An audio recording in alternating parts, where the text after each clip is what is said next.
So recently, the governor of New Mexico, Michelle Lujan Grisham, decided to issue an emergency public health order to suspend Second Amendment rights in the state of New Mexico. This is according to Fox News. And at one point, the governor of New Mexico said, "No constitutional right, in my view, including my oath, is intended to be absolute." Blow it out your ass. No constitutional right, in my view, is intended to be absolute. And now many are calling for Grisham's impeachment and removal from office. Understandably so, but I'm over here wondering, where did a Democrat governor like this get these sort of ideas from? That constitutional rights are not absolute and that it's totally fine to try and govern and legislate via executive order without the consent and cooperation with the legislature. Where would a Democrat governor like this get these sort of ideas from? Well, back in April of 2021, the White House put out this press release, remarks by President Biden on gun violence prevention. And at one point in this press release, as you can see right here, they say no amendment to the Constitution is absolute. Blow it out your ass. Let's also not forget that back in 2019, when Kamala Harris was running for president, she tweeted out this gem, as you can see, August of 2019. Kamala Harris said, "We should not have to live in fear of mass shootings. Congress must have the courage to pass reasonable gun safety laws. If Congress will not act, then I will." Spaghetti-O. And as we know, Kamala Harris ended up getting rewarded with the job of being Joe Biden's running mate, which led her to the job of being Vice President of the United States. And as we know, the Biden administration has been trying to govern and legislate via executive order, often at times without the cooperation of Congress. And with all of this malarkey going on, along with these reports that Speaker of the House Kevin McCarthy is launching an inquiry into impeachment, I thought it might be fun to do a segment on reasons to impeach President Jibber-Jabberin Joe Biden. And I want to start by making it clear that this is just my opinion on the matter, whether or not Congress has the will to impeach the president or whether certain members of the Republican Party have the legitimacy or moral authority or consistency to do so is a different question. And I also want to stress that these are reasons to impeach, start investigations and hearings and see what we can find. And if we can find some fire to all of this smoke that we've been seeing, then we can remove the president from office. And I think a good place to start, reason one to impeach Joe Biden, is his violations of the First Amendment via trying to censor speech on social media. This is according to an article on the Wall Street Journal put up on September 11th by the editorial board, where this article reports that the judges in the recent Missouri versus Biden case, the judges found that the Biden administration coerced social media companies into suppressing speech by using threats of antitrust enforcement and reform of Section 230 as potential consequences for not doing their bidding. This is even reflected in the court documents. The article concludes that in either case, the ruling is a landmark that protects free speech from the government's current method of laundering its censorship through private platforms. You know, let's remember that President Biden does not think that constitutional amendments are absolute. So Maybe he feels this way about the First Amendment, not just the Second Amendment. Maybe he feels this way about the First Amendment and free speech and freedom of the press in general. Or maybe the president thought that COVID was such an emergency that it was totally appropriate for the sitting president to bend the Constitution a little bit. It was an emergency, you guys. Either way, I think now might be a good time for Congress to say, you know what? We cannot allow the executive branch to get away with malarkey like this. Free speech is too important in America. Let's really look into this case. Let's see if the president, the big guy, jibber-jabbering Joe Biden himself, was involved with any of these decisions, if he was calling any of these shots to suppress speech on social media and coerce social media companies. And let's not stop here. Let's also look into these reports about how the Department of Homeland Security has been trying to police disinformation and misinformation, according to an article put out by Ken Klippenstein and Lee Fung. Let's also look into the Twitter files. Let's really explore this topic. Let's see if Biden was involved. And if he was, maybe now is a good time to set a precedent that the executive branch coercing media and social media companies is unacceptable in America. And if we do this, hopefully this will discourage future presidents from trying this same sort of stuff.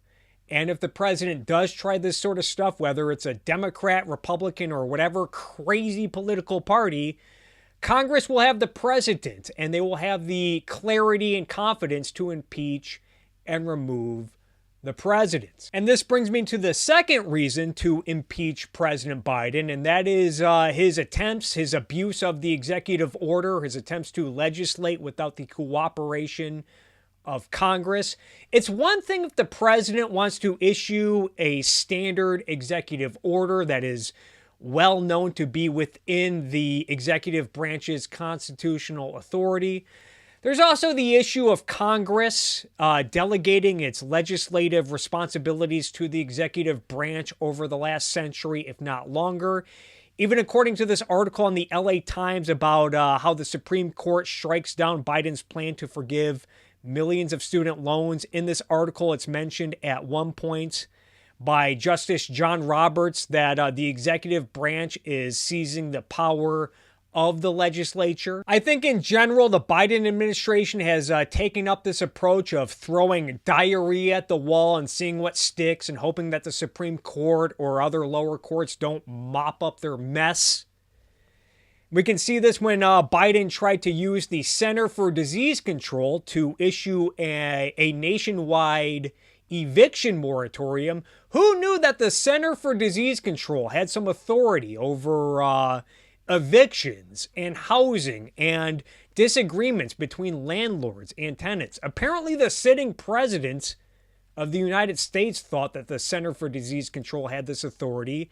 And according to this article on The Hill, they talk about how Biden on Tuesday acknowledged that this new order stood on tenuous legal ground, but was worth the risk. Biden knew that this was on tenuous legal ground, saying whether that option will pass constitutional measure with this administration, I cannot tell you.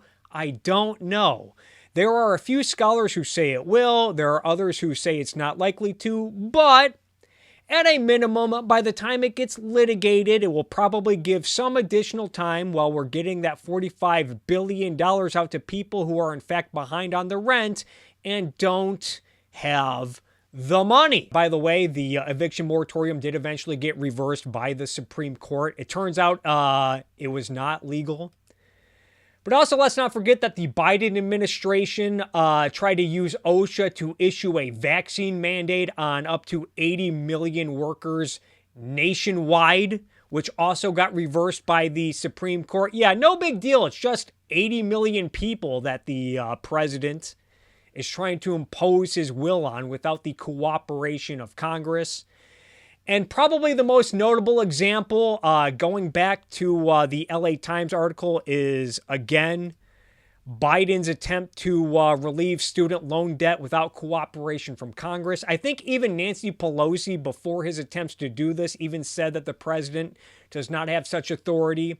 Apparently, Biden thought so through the HEROES Act of 2003. The Supreme Court apparently disagreed with Biden's attempts.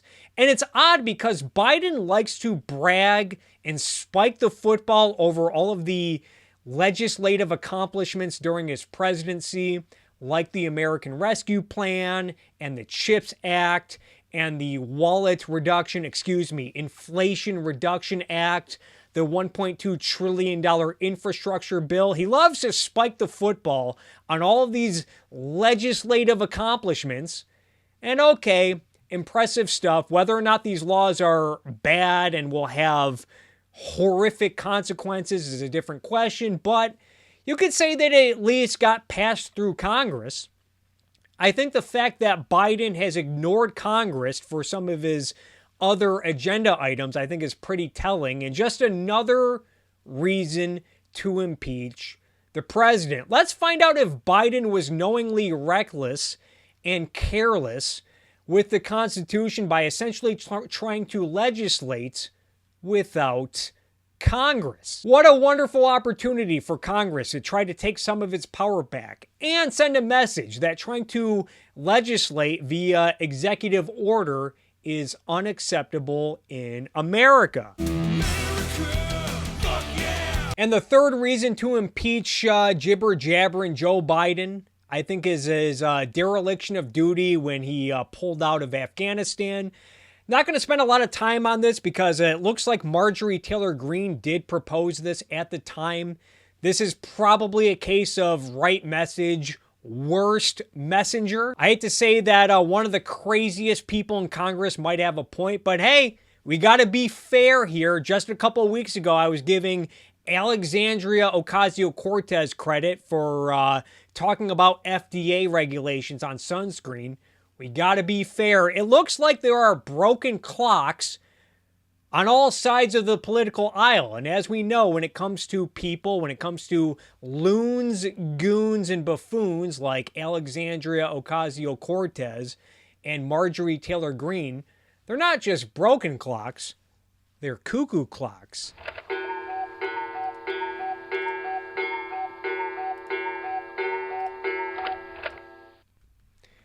And I guess even Mitch McConnell at the time shot the idea down of impeaching Biden over Afghanistan.